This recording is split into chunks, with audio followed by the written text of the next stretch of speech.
Igbo o'clock. Ka anyị nwee ihe a na-akpọ ihe a salad n'asụsụ Igbo.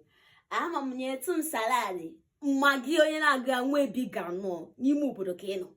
Magi etinyetụrụ m ya salad nne m salad n'ọba ego ole tinyetụ nnukwu akị salad n'ọzọ ikwu nsu akpọgokwu dị mma.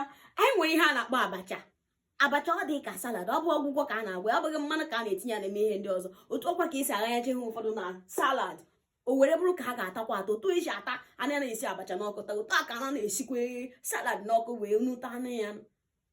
Ngwanakpana ya abacha bekee akwa ha magara aga kpọọ nke anyị nwa abacha African salad.